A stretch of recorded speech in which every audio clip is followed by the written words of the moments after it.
Bullet was written especially for the CBS Radio Mystery Theater by Sam Dan and stars Larry Haynes.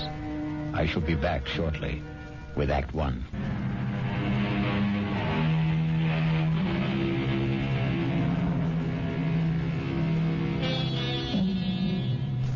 It's a quiet little bar, Paddy Noonan's, and Jerry Price stops there every evening on his way home from work. He's not looking for anything special in the way of atmosphere, adventure, companionship, and he has no intention of getting drunk. Just a couple of beers, perhaps, to bridge a busy day, to ease the fatigue, the strain on his nerves. In the comfortable half-light of Paddy Noonan's, the world outside becomes vague, distant, especially when Old Man O'Rourke is holding forth. And he lay there, his head against the barricade, and the blood from him falling soft upon the pavement. I looked in his face, and I could see his death was upon him. "'Tis a bitter thing," I said, "to die at 17. And for a moment his darkening eyes held mine. And with his last strength he said, "'Tis a sweet thing to die for Ireland." Sweet indeed, Mr. O'Rourke. Any calls for one on the house? I thank you, Paddy Noonan. I see Jerry Price. Excuse me. Good evening, Jerry. Hi. I didn't notice you come in. Well, when Old Man O'Rourke's in form, you don't see anybody, Paddy. The old man there, he carries his war. I know I carry mine. You ever think of yours, Jerry? No, never. Never? No. The day I came home from Vietnam, I put away the uniform. I also put away everything that went with it. The army, the war, like a snake sheds his skin. Now, the past is gone, Paddy. It's dead, so you forget it. You go on to other things. Hey, what's everybody drinking? This round's on me. Set 'em up, Paddy. Mr. Edward Clark himself. And what's the occasion? Hey, I got a little announcement.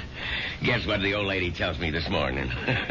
Number 10 is on its way. Oh, that event, the round must be on the house, Mr. Clark. Just a quick one, Paddy. Hey, I got the truck outside. What are you hoping for this time, Ed, boy or girl? Let's see. What do I got now? 4 boys and 5... No, I got 5 boys and 4... who can keep them straight? All I know is I'm always tripping over somebody. 10 kids in 12 years. Well, you can't tell me it isn't exciting to hear there's going to be a new baby. Oh, yeah. I know it's going to be a kid that'll wet his pants and keep me up half the night. It's another mouth I got to feed. Yeah, well, guys, I got to ride. I'll see you tomorrow. You know, Betty, it's funny. People who don't want kids, can't stand kids, can't afford them, can't raise them, they can't help getting kids. Whereas, guess there just isn't any justice in this world. Well, there may be no justice, Jerry, but there's always hope. How long have you been married? Right after I got out of the army, it'll be 9 years. A fellow used to come in here, and they were married 15 years before they had their first. Am I really out of the army 9 years? Tell me, Paddy, you're an old philosopher. Where does it go, huh? Down the hatch and try another. Yeah, don't mind if I do. Oh, wait on the paying customer first.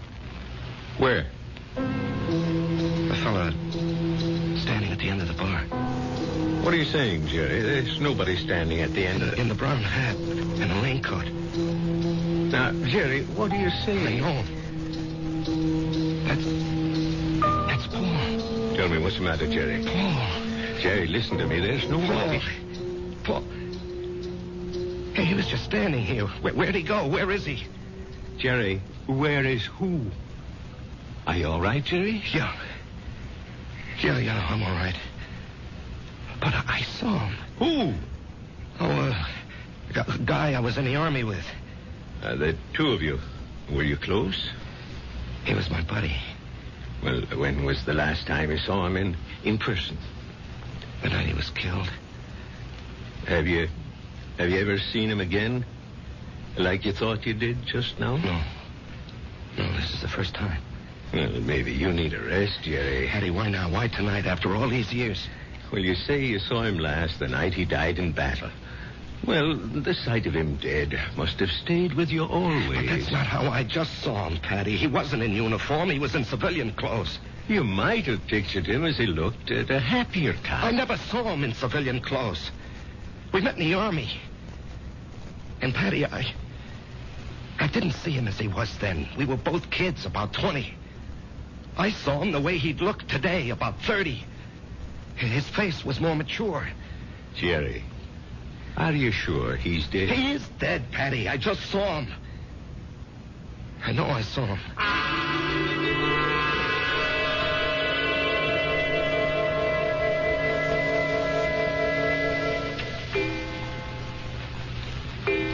Jerry, it's after midnight. Oh, I'm not finished, honey. I got to clean up these reports, Marge. Honey, a new rule has just been passed in this house. All paperwork shall be done in the daytime. Marge, I have to call on customers. Be reasonable, huh? Am I the kind of wife who makes idle criticism? No, indeed. Constructive suggestions, that's my motto. Northeast Distributors can solve all your paperwork problems by hiring a girl. Honey, I'm lucky to have the job. No, Jerry. You're not lucky. They're lucky. Well, everybody knows you're a terrific salesman. Well, you could get another job tomorrow. More money, less headache. Honey, I couldn't walk out on Joe Keller. Why not? Well, I'll never forget what that man did for me. I came home from the Army, a kid with no experience. I needed a job. He took a chance with me. Now he needs me. Well, I'm just worried about you, Jerry. You look so tired all the time. No, I'm in great shape. Will you go see Doc Steiner? I did, today. Oh, well, it's about time. You needed a checkup. Well, I didn't just go for the checkup, honey. I went for the other thing. Jerry. Well, he said some people, men, well, they're okay in every way, but it just doesn't work out for them.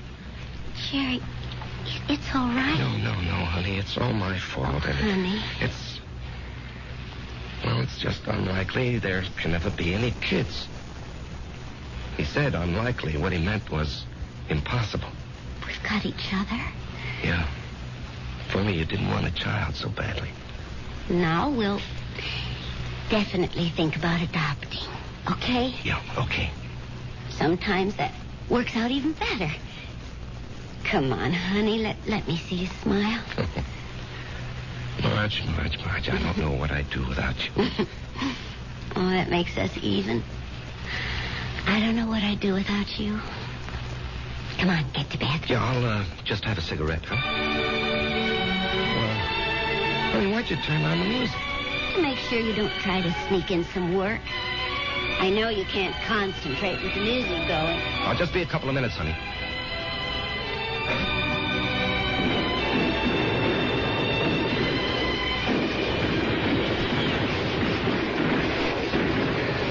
Halt! Let's hear that password. Paul, is that you? Jerry. Hey, climb down the hole, make yourself at home. Man, I'm so beat I can't even remember the password. That's all right. I don't even know what it is. Got a cigarette? What'd they want back at the CP, Jerry? Patrol. You going? Yep. But you went out yesterday. Well, maybe I better write to my congressman, huh? I don't have any more cigarettes. Here, finish this one. Paul, I don't know if I can go out again. We're being relieved tomorrow. We were promised a rest. I just don't know if I can go out again. But you ain't going out, Jerry. Didn't you hear? I'm going. Oh, no. I'll say you and I made a trade. No, Paul, I can't let some other guy But do... I'm not some other guy. I'm your buddy. What's the matter, Jerry? You never did it for me.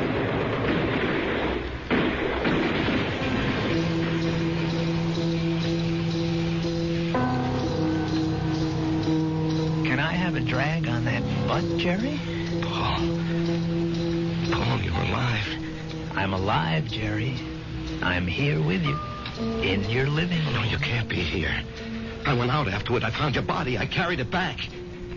Maybe it wasn't you. It was me. But you were dead. You were killed. Yes, Jerry. I was killed. Jerry, will you turn that radio off and come to bed? Marge, he's here. Who's here? Can't you see him? Jerry, I don't see anyone. Paul, why can't she see you? She will. They all will. When? Later. I have to go now, Jerry. No, Paul. Paul, tell her. Jerry. She'll think I'm crazy, Paul. Paul. He's gone, Marge. He's gone. Jerry, honey, what's going on here? Marge, he was here. He was right here. Now, you got to believe that. I'm not drunk, and I'm not crazy. I believe you. I believe you, Jerry. Now, here, just sit down. Don't do anything. Don't say anything.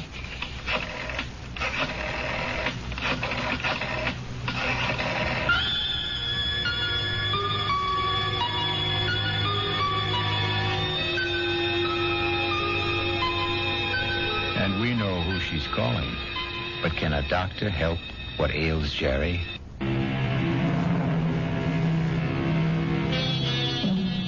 And now, Act 2 of The Bullet.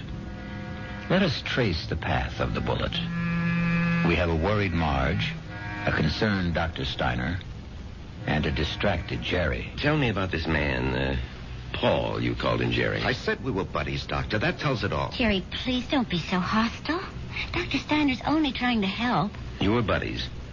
You came back alive and he didn't. Yo. There's an extensive medical literature on the subject. Oh, I'm sure there is. Jerry. I'm not being hostile, Marge. I know I saw him. Of course you saw him. Well, finally. But that doesn't mean he was there. You see, Jerry, the death of a wartime comrade remains an eternal reproach. All who survive are sentenced forever to feelings of guilt. No. Doctor, the wars are fought by kids in foxholes. The literature is written by doctors in offices. That's hardly fair, Jerry. I'm the authority on war, Doctor, because I was a kid in a foxhole, and I don't feel guilty about my buddy. You don't? No. Tell me why. No, you wouldn't believe it. Try me. All right.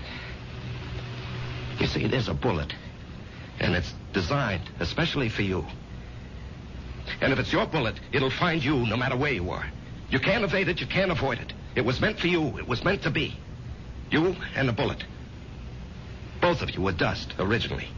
You were dust because the Bible says so. And the bullet was also just dust in the ground. Well, that bullet was mined and refined and cast into metal. It was shaped into a slug and joined with a shell. It was one of billions of bullets, but it was yours, all yours. And at the right time, there'd be a tremendous explosion of gases in a narrow chamber. And the bullet would be torn loose from the shell case and spun around the grooves of a gun barrel and hurled through space. This is the bullet you don't hear. You don't hear it, Doctor. You don't hear it whine past your ear or ping off a rock or thwack against a tree. That's because it's your very own bullet. It's coming to meet you, or you're going to meet it. It's been arranged. You see? It's an appointment that can never be broken. The dust that had become the bullet would encounter the dust that had become you. And after a while, both of you would become dust once again and return to the ground. Your original home.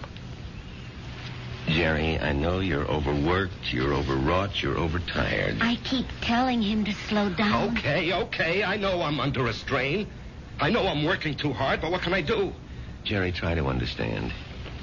Right now, you're having what is popularly known as a nervous breakdown. This alleged visitor from another world. I say he's an illusion. I say you have subconscious feelings about him which you're not aware of. And I say they burst through because of heavy pressure on your nervous system. Yeah, I knew you'd say that. Prove me wrong. How? Go away. Get out from under. Rest a while. Relax.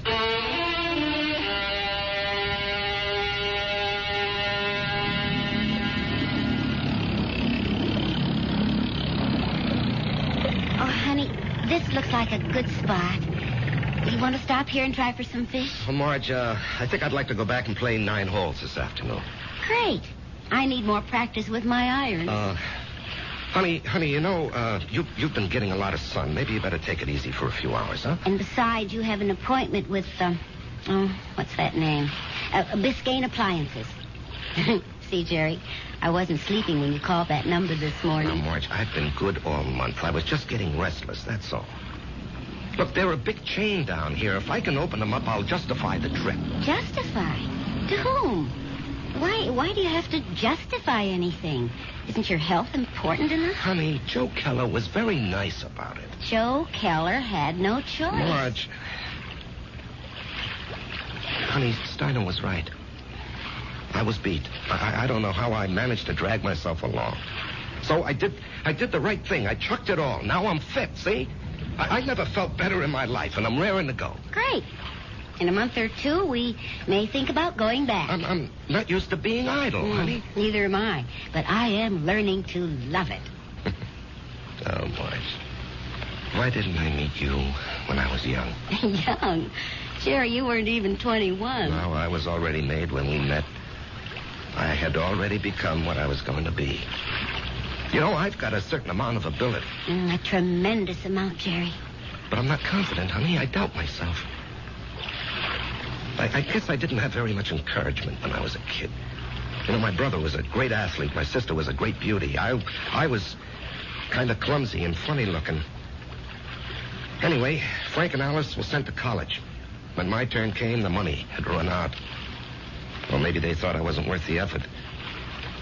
That's why I enlisted when I was 18. I had to get away from the house and my father. There was no place else to go. You never told me this, honey. I decided if I ever had a kid, I'd never make jokes at his expense or tear him down in any way. I know how these things cut inside where it doesn't show. I would do everything to build him up and give him confidence. I will never have any real confidence, Marge. Oh, yes, you will. No, baby. You won't get it from a pep talk. I think we can go back home now, Marge. All right, on one condition. You'll just have to slow down. Mm-hmm. I promise. And, honey, there's only one way you can really slow down. And that's to get a partnership from Joe Keller. Now, Marge. Don't you deserve it? Of course I do. Well, we're going to adopt a child. Which means I'll quit my job, and you're not going to spend time on the road. That kid'll need both of us, won't he? Yes, honey, he will. Then we need that partnership, don't we?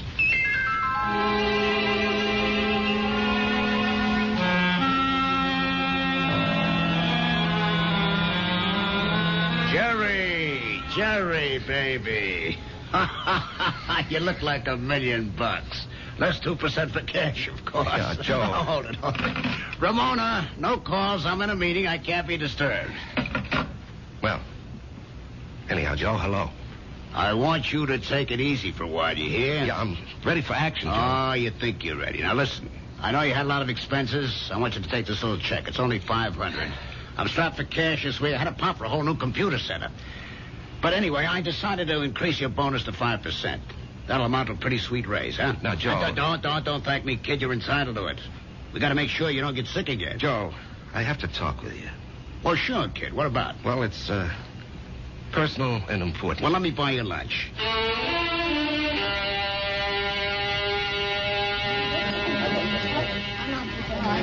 Well, Jerry, what are we going to talk about? I'm fresh out of polite conversation. Joe, I want a partnership. No, you don't, Jerry. But, Joe... No, don't interrupt. You don't want one. You'd like one. Two different things. Now, don't nitpick, Joe. You'd like a partnership, which means it would be swell. Great if you had it. But want is something else. It means lack. It means need. I know you'd like to own a business, but you're not cut out to be an owner. Why? Because an owner is an officer. And in your heart, you'll always be an enlisted man. Tell me, could you ever fire a guy because you could get someone else cheaper? If an old customer, a good friend, was getting slow paying bills, could you cut him off? Thousands of guys like you go bankrupt every year. You're nice, sweet, big-hearted.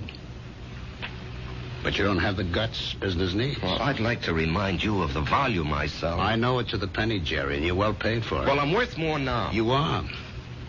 You got a sweet raise this morning. Joe, don't think I'm not grateful. You gave me my first break.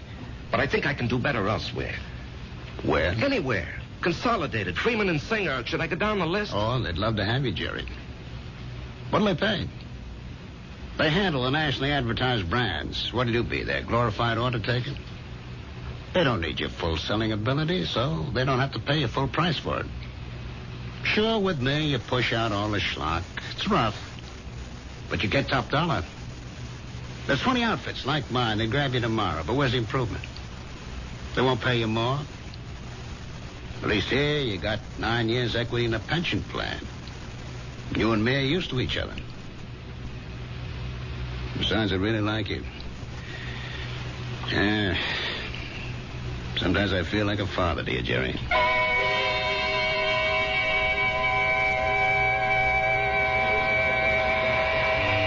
was a fiasco, Patty, a fiasco. And how do I break it to March? Oh, what's it all about, Jerry? Well, at least I don't have to put up with Ed Clark tonight. I think I'd punch him right in the mouth. We'll be deprived of his wonderful company the next 2 weeks. He's tooling that trailer into the southwest. Hello, Jerry. What? Patty. Patty, is someone standing behind me? No, Jerry. Paul, will you tell me why? I'll tell you everything, Jerry. When? Soon. I think maybe tonight. Paul, why do you keep popping in like this? I don't know, buddy. I can't control that. Yeah, but Paul. Patty, don't you see anyone? No, Jerry. You didn't hear anyone talking to me either. No. Patty, do you think I'm crazy? Well, maybe you should see a doctor. I saw a doctor. Well, how about one of them psychiatrist fellas? I never even told my wife. I did see a psychiatrist. But after a while, I figured why pay him $50 an hour when I can come in here and talk to you for nothing? Well, there must be more to them fellas than that. Oh, sure. He said that the roots of my problem go back to my unhappy childhood. But, Patty, I have a brother, Frank, who feels terribly insecure. He goes to a psychiatrist, too. Why? He had a happy childhood. Well, put it this way. If you see someone and I don't, the flaw can be in me and not in you. Drink? No. I better go home and face the music.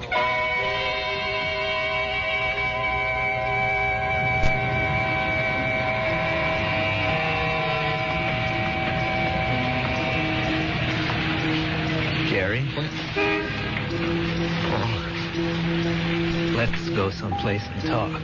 Where? Let's go to the parking lot. Sit in your car. It's cold. That won't bother you, will it? Not yet.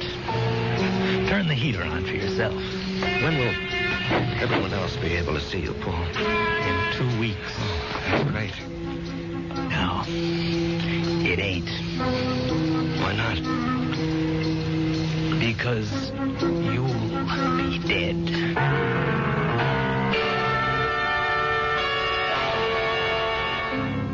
Because you'll be dead.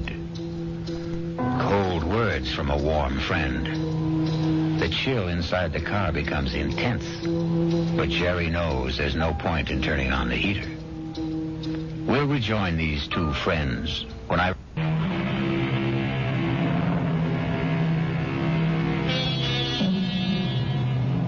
And now we return to the final act of The Bullet and a reunion of two war buddies who haven't seen each other in almost 9 years. Jerry Price, who is alive, and Paul Gardner, who is dead. The heater in this car doesn't do much good. You're shivering. Why am I going to be dead, Paul? Remember the night I went out on the patrol? Yeah, I'll remember that night as long as I live. I completed my job. I was headed back. And then I felt something smash against my head. And I knew I just met the bullet. You know, the bullet we used to talk about? I bet you don't remember. No, I remember. I felt it slam into me. And then I didn't know anything anymore. Yeah, well, when the guys told me, I went out to get you, Paul. Yeah, I might have known you would. 1 minute, I was moving through a rice paddy. And the next minute, I'm sitting in an office. And I knew a lot of time had gone by. Don't ask me how. I knew, that's all. A man was talking to me. What kind of man? You know the type that's a clerk in the government or a big corporation, fussy, self-important. Everything's got to be in the right place. He doesn't even look at me. He's got a piece of paper. He says, Paul Gardner, you're going back. You should not have died that night. The computation was for you to survive. The plan was for you to marry a girl named Marjorie Stone. I married Marjorie Stone. Yeah. I told the guy, I want no part of it. And he gives me a look, this clerk does, like he couldn't care less about me or you or anybody else. And he says, come with me. He leads me to a door. It opens. And all I can hear is a hum and a clicking. And all I can see is a computer. I mean, there's no end to the thing. That's all you can see is computer. And he says, there it is, friend. City Hall. Go fight it. By this time, I'm shaking. That machine scared the pants off me. You couldn't see the top nor the bottom of it. There was no end to it, just a machine, wherever the eye could see. Well, then what happened? This clerk, he tells me there's a plan. A capital P plan. It calls for me to come home. Not you. Yeah, well, maybe that's fair, Paul. You were always the better man. No. You got more on the ball. You never got a break, that's all. I had a chance to go to school, become somebody. I could have gone into the old man's business, become the biggest hardware dealer in Atlanta. You and me. We both run away to join the army. You because you had nothing. Me because I had everything. But why are you coming back? Because Marge and I are supposed to have a boy. A certain kind of a boy. He'll grow up, I don't know, discover something, create something, or be somebody the world needs real bad. They wouldn't tell me what. Anyhow, 40, 50 years from now, he has to be here. And of all the millions of men and women, he could only be born to me and Marge. When am I leaving? I told you. In 2 weeks. How? 9 o'clock at night. A trailer truck will go past Patty Noonan's saloon. Just as you're crossing the street. And why does it have to be like that? Because you don't know how careful these things are figured. You could get killed a million ways. But the plan calls for a truck driven by a guy named Ed Clark. Oh, yeah, I know Ed Clark. He doesn't have a good record, so it'll be easy to prove he's a careless driver. He works for a big outfit, so Marge will have a good settlement. But why? I still don't understand. She'll need the money. You see, I won't be a good father. Not as good as you, for sure. Oh, I'll love the kid. I'll love Marge, but I won't be there a lot. You know me. I have to keep moving. But if you know how important it is for the kid... I won't know. Once I'm alive, I won't remember any of this. And you say it's all figured out, maybe not. The human element. How can the machine predict Marge would go for you, huh? With all due respect, Jerry, did I ever have any trouble landing any dame I had my sights on? Well, with all due respect, I can't see Marge falling for your line of chatter. She will, Jerry. I'll be there when she's having a bad time. She'll be all alone. She'll need somebody. Things will take their natural course. Sure, she'll see through my line, but after a while she'll get to like it. I'm different. You're quiet. I raise hell. You let things eat at your insides, not me. I pop off. Maybe my way's no better in the long run. And she's married to you, and she loves you. But deep in her heart, she loves my way better. She'll fall in love with me. Jerry, you have to believe I don't want to do this, but it was your bullet, not mine.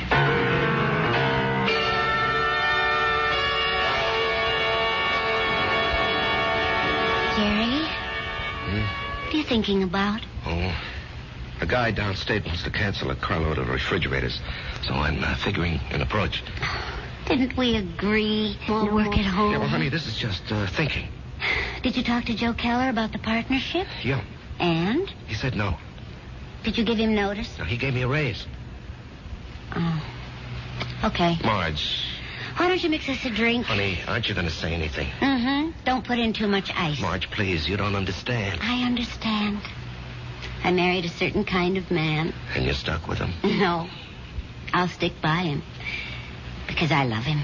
Would you have wanted a guy who'd barge into Joe Keller's office and say, Joe, either give me half the joint or I'll open up across the street and run you out of business? Oh, come on, Answer me, Jerry. Marge. I have to know. Well, maybe I did. Why didn't you marry him? He never showed up. So you settled for me. That's what's known as falling in love. Come on, honey, take me to the movies. No, I don't want to take you to the movies. Let's go downtown and see a play. But that's a lot of money. Are you going to worry about money? Now, and look, this weekend, would you like to fly out to, say, Snow Valley and Snow? ski? Yeah, or how about Las Vegas, huh? Jerry, what's gotten into you? Honey, we're going to have 2 weeks of the most fantastic fun. Why 2 weeks? Oh, what's so special? You? Me? I just want to spend the rest of my life having a ball with you.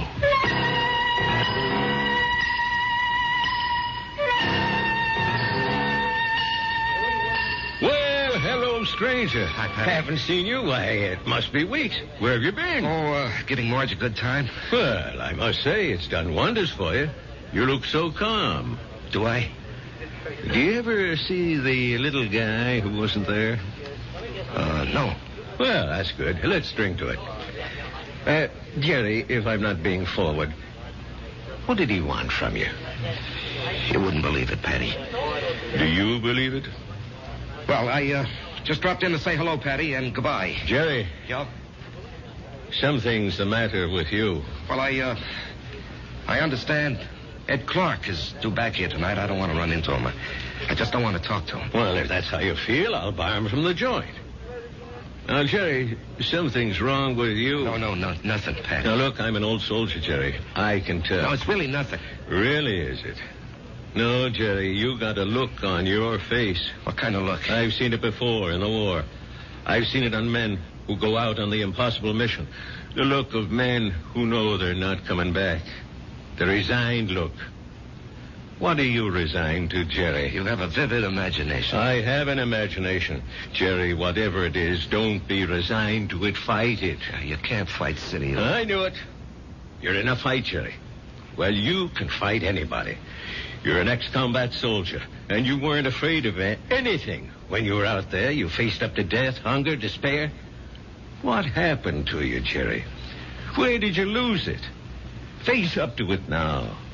Whoever he is, spit in his eye. Patty, I can't do anything. Jerry, I'm going to throw you out of here for your own good.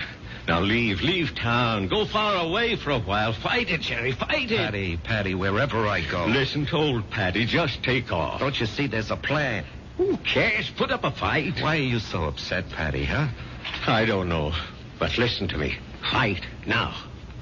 Now get out of here.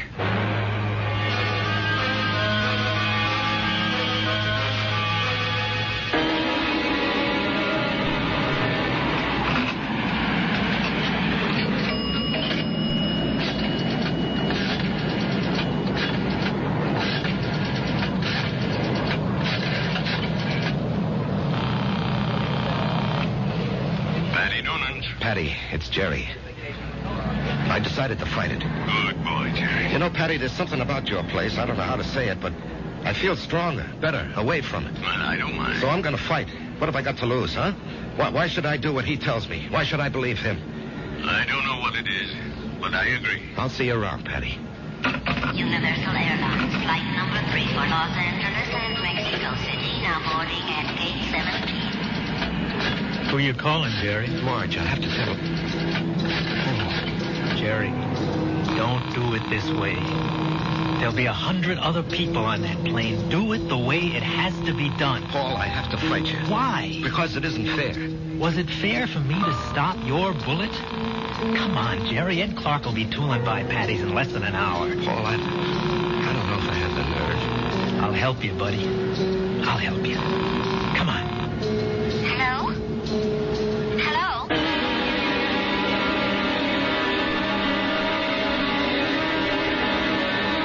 What is it, Mr. Noonan? I called you, and I hope it wasn't out of turn, Mrs. Price. It's about Jerry. What about Jerry? He's sitting back there in a booth. Now, wait. Don't go to him yet. He's in trouble. Well, it can't be. We've had such a glorious 2 weeks. He's in trouble. Well, what kind of trouble? I don't know. We have to help him somehow. Is it that Buddy? I think so. Well, the time has come to lay that nonsense to rest once and for all. And I'm going to... That won't work. Agree with him. Show him anything he wants is okay with you. Don't fight him. All we can give him is love. Hi, honey. Hi. Buy me a drink. Oh, sure. You know, I never knew you had those little gold highlights in your hair. Oh, I'm using a different bottle this week. I love you. I love you, too. And I want you to be with me always. Come on, Jerry. Let's start. No, not yet. Are you talking to me? The plan calls for it. How do I know there is a plan? Ask anybody. Ask Marge. Jerry, what are you talking about? Marge, do you believe there's a plan that determines the actions of everybody in the whole world? No. You sure? I'm sure. Well, then how do you think things work out? Well, every which way. Come on, Jerry. It's time. No, I won't go. Where won't you go? Then, Marge, as far as you're concerned, there isn't any plan. Oh, well, what do you think, Jerry? No, that's not important. What do you think? Well, yes. Yes, there is a plan. I can prove it. You can? Yes, but you started me thinking there has to be a plan. Otherwise, you and I, we just never would have met. Remember that day? Yeah. You were taking cash at Ryman's drugstore. That's the only reason I walked in there. Well, I'd already given notice. I was going to leave. And then you walked in and asked Doc if you could open a charge. Then and there, I decided to stay. And where? Where were you going? Oh, away. Pull up stakes. Why? Well, my folks were gone. My friends were married. The neighborhood had changed. The girl I went to school with had a father, a construction engineer. He'd been transferred. Well, she took a job in his new office, and she wrote and said she found a nice crowd. They needed secretaries down there. She could fix it up. Well, why not? I was set to go. But it was not to be. You came wandering into Ryman's. Obviously, there's a master plan that rules our lives. And where was this wonderful place you almost went to? Atlanta. Atlanta? Oh, what's so remarkable about that, Jerry? It was definite you were going? Well, sure. And only because you met me. Only because I met you. Otherwise, I'd have gone to Atlanta and married a southern millionaire. But evidently something had been planned for me. Aren't you flattered? I met you, and it changed my whole life. Are you ready to go now, Jerry? Marge, will you come with me? Yes, Jerry. Where do you want to go? Why, I have to do something. I'll come with you. No, wait here, darling, please. It's time, buddy. Just like going out on a patrol. Jerry, where are you going? That's all right, Patty. It's all right. I didn't want this, buddy. I know. I don't want you to take my bullet either. Goodbye, Jerry. Yeah, goodbye, Paul. Take care of her for me, huh? You know I will.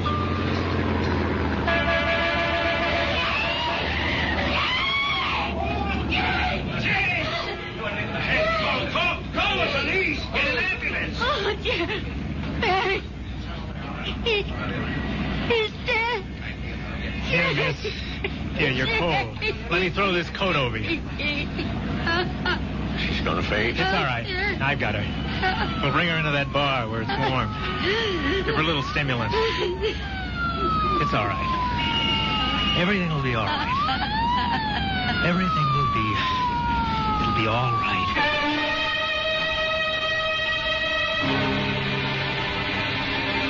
So many people preface what they believe with, "It is written."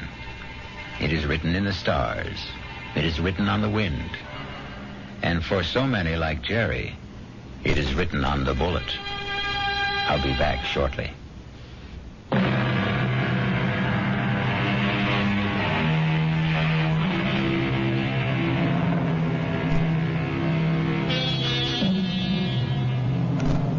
remember an old soldier once told me he wasn't worried about the bullet that had his name on it.